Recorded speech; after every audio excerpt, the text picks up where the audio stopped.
Watch how a Labour MP shocks the House of Commons with a brave and deeply emotional speech that turns the spotlight directly onto Keir Starmer. This isn't just political disagreement. This is frustration boiling over from within his own party. Words like "I'm angry" echo through the chamber, reflecting what many across the country are feeling right now: disappointment, distrust, and a sense that something just isn't right. Before we continue, please take a moment to like this video and subscribe to Britain Daily. It's completely free and it helps us keep bringing you the hard-hitting stories that matter. Let's watch this explosive clip. Thank you very much, Mr. Speaker. I have watched this whole sorry saga play out for weeks now.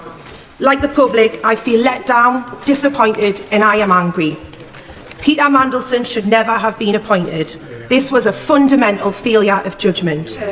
Matthew Doyle should never have been given a peerage. This was also a failure of judgment. I feel the way that today's vote has been handled by the government smacks once again of being out of touch and disconnected from the public mood. The fact that MPs like me are being whipped into voting against this motion is, in my view, wrong, Mr. Speaker. It has played into the terrible narrative that there is something to hide, and good, decent colleagues will be accused of being complicit in a cover-up. A number of weeks ago, at a private meeting with my right honourable friend, the Prime Minister, I spoke about how, after a career of working with victims, that I could not even begin to express how much it hurts me when people are screaming at me in the street that I am a member of the Pedo Protectors Party. I also said that prior to this scandal, people criticised the government's policies and at times lack of political narrative. But to me, they are now questioning the government's moral compass. Privilege motions, ISC investigations, committee hearings and process don't come up on the doorstep. What does come up time and time again is a general feeling that there is something just not right, that politicians are failing to deliver on their promises.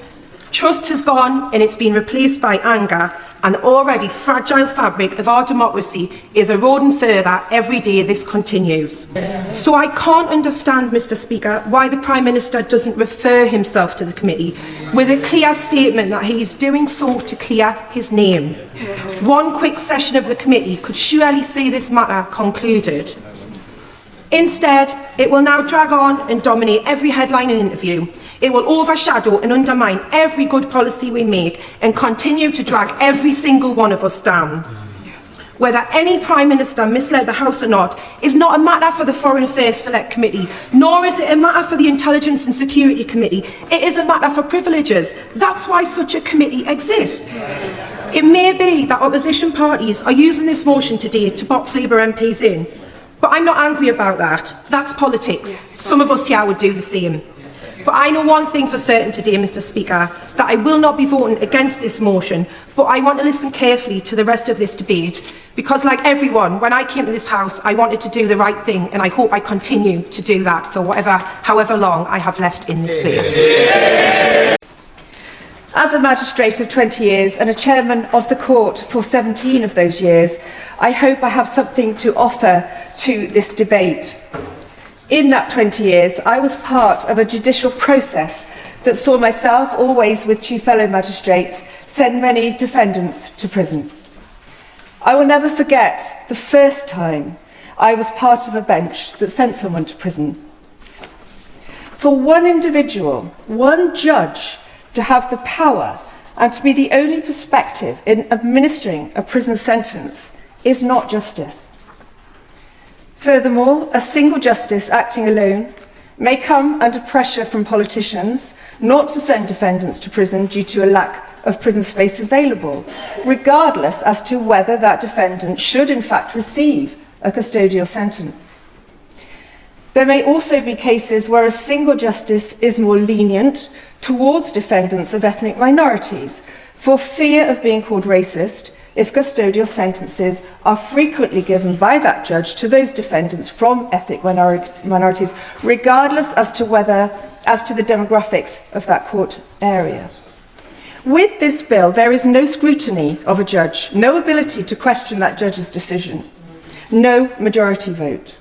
A life-changing prison sentence can be given on the judgment of an individual with a single perspective and prejudice without any checks and balances. The state will be administering justice, not the people. Everyone deserves the right to trial by their peers. In this bill, the government is removing trial by jury for serious crimes which attract prison sentences up to 3 years. These could be serious domestic violence incidents, sexual assault, theft, fraud, and so on. This bill is intended to speed up justice and cut court waiting lists, but there is no credible evidence to suggest that this would be achieved under these changes. Courts need investment and to be run more efficiently in order to speed up justice. Solicitors need to be on time and ready for trial. So much of the delay is caused in the process before the case even comes before a jury.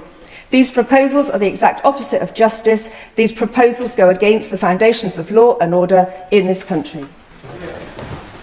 So let me try another question.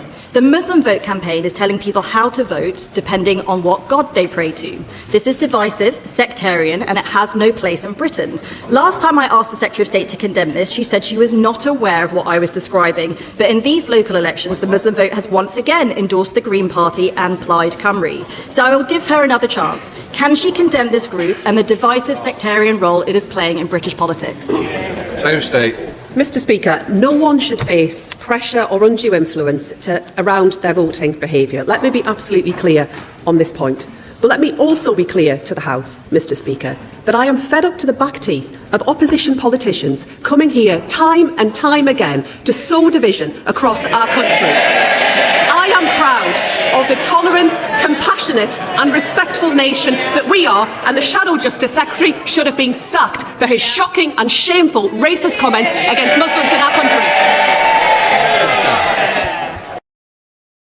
That was a powerful and emotional moment, one that cuts deeper than the usual political clashes we see in Parliament. When criticism comes from within your own party, it carries a different weight. It speaks not just to opposition attacks, but to genuine concern about leadership, integrity, and the direction of government. Emma Llewellyn-Buck's words captured something many people across Britain are feeling, a growing frustration that trust in politics is slipping away. When voters begin to question not just policies, but the moral compass of those in power, it signals a much bigger problem. And once that trust is broken, rebuilding it becomes incredibly difficult. What makes this moment so significant is the emotional honesty behind it. This wasn't rehearsed political theatre, it felt personal, raw, and real. It raises a crucial question. Should leaders confront controversy head-on to restore trust, or risk allowing doubt to grow even stronger? As this story continues to unfold, one thing is certain: the pressure on Keir Starmer is only increasing, and moments like this could define his leadership going forward. If you want more breakdowns of explosive political moments like this, don't forget to like this video and subscribe to Britain Daily.